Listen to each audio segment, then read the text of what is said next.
I didn't know we were being followed until the detective asked one question. The detective slid an evidence bag across the table. Inside was Sophie's engagement ring. He stared at it for a few seconds before looking up at me. "When was the last time you actually saw her face?" At first, I frowned, confused by the question. "What do you mean?" "I was with her." He didn't answer. He simply waited. So I replayed the entire evening in my mind.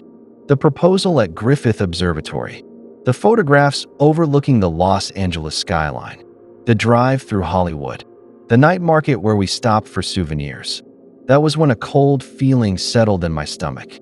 I remembered every place we'd been. I remembered every conversation we'd had. But I couldn't remember the last moment I'd actually looked at Sophie's face.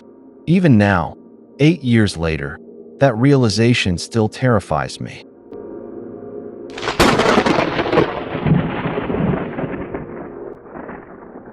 My name is Ethan, and this happened during what was supposed to be the happiest week of our lives. Sophie and I had flown to Los Angeles for a holiday. On our third evening, just as the sun disappeared behind the city skyline, I proposed to her at Griffith Observatory. She laughed through tears, threw her arms around me, and said yes before I could even slide the ring onto her finger.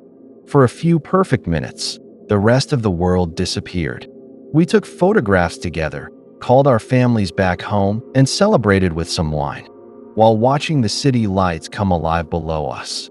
Later that evening, we drove toward Hollywood, stopping at a small outdoor night market because Sophie wanted to buy a souvenir for her younger sister. "I'll only be a minute," she said with a smile before disappearing into the crowd. Those were the last ordinary words I ever heard her speak. I stayed beside the car, scrolling through my phone while people wandered between the stalls carrying shopping bags and takeaway food. Music drifted from nearby restaurants. Traffic moved steadily along the boulevard, and nothing about the evening felt unusual. 5 minutes passed, then 10. I called her. The phone rang once before the call suddenly disconnected. I walked through every stall in the market, checked every nearby cafe, every side street, every public restroom. I asked vendors if they'd seen her. Nobody remembered. Within 20 minutes, police had arrived. Officers secured the area while detectives collected security footage from nearby businesses. The first camera showed exactly what everyone expected: Sophie walking away from me toward the market. The next camera should have captured her entering. It didn't. She simply never appeared. Detectives believe there was probably a blind spot between the cameras. In a busy city, missing a few seconds of footage wasn't unusual. I wanted to believe that explanation. The following morning, investigators expanded their search, reviewing CCTV from surrounding streets. Hours into the footage, one detective suddenly paused the video. "There," he said quietly. Standing beside a newspaper stand was a man no one had noticed before. He wasn't shopping. He wasn't waiting for anyone.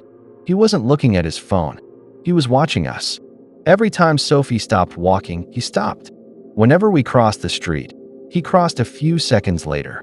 He stayed just far enough behind us that nobody would ever think twice. Until the footage was enlarged. Police circulated his image throughout California. No one recognized him. No identification. No criminal record. No witnesses. For the next 3 days, I barely slept. Then another detective called. His voice sounded different. "We need you to come in." They had reviewed security footage from our hotel. The same man appeared in the lobby on the morning we checked in. Different clothes. Same face. Then investigators found him outside a museum. Later near Santa Monica Pier. Outside a restaurant we'd chosen completely at random. Always several meters behind us. Always silent. Always watching. That discovery changed the entire investigation. Detectives reconstructed every place we'd visited since arriving in Los Angeles. The pattern became impossible to ignore. Someone had been following us from the moment our plane landed. Every tourist attraction, every cafe, every evening walk. Places we believed we'd discovered ourselves had already become part of someone else's plan. Then investigators uncovered something even darker. A hotel employee recognized the man from an old guest registration. The name was fake. The passport had been reported stolen years earlier. When detectives searched the room connected to that identity, they found almost nothing. No fingerprints, no personal belongings, no photographs. Only detailed maps of Los Angeles covered in handwritten notes marking crowded locations where tourists naturally became separated for just a few seconds. Apparently, a few seconds were all they needed. Months later, investigators finally uncovered the truth. It wasn't one stalker. It was an organized criminal network operating across multiple countries. Their members targeted tourists because they were distracted, unfamiliar with their surroundings, and painfully predictable. They secretly photographed passports during hotel check-ins, captured credit card details using concealed cameras, followed couples for days, studying routines, and waiting patiently for the exact moment someone became isolated. The man following us wasn't obsessed with Sophie. He wasn't interested in me. To him, we weren't people. We were opportunities. Nearly 6 months after Sophie disappeared, investigators finally caught a break. Her passport triggered an alert at an international border crossing. A joint operation located her alive before the group could move her again. Physically, she recovered. Emotionally, some parts of her never returned. Even today, she remembers almost nothing about the first 48 hours after she disappeared. Police dismantled most of the organization. Most. One investigator later admitted something I'll never forget. The man who followed us through Los Angeles was never identified. His face appeared in investigations across several countries. Different names, different passports, different identities. Always the same calm expression. Always standing just outside the center of someone else's story. Last year, Sophie and I returned to Los Angeles. Not because we wanted to, because we refused to let fear own that city forever. We visited Griffith Observatory one last time and recreated the photograph we had taken 8 years earlier. Weeks later, while looking through those pictures at home, Sophie suddenly stopped scrolling. Without saying a word, she zoomed into the background. Near the same newspaper stand, a man wearing a baseball cap stood perfectly still, facing us, watching.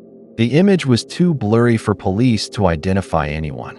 Maybe it wasn't him. Maybe it was just another tourist. But the posture, the distance, the way he blended naturally into the crowd while somehow feeling completely out of place. It looked painfully familiar. The police couldn't prove it was the same man. Neither can I. But ever since that day, whenever someone asks me to take their holiday photograph, I never look at the people smiling first. I look behind them. Because sometimes, the most dangerous person in the picture is the one nobody noticed was there at all.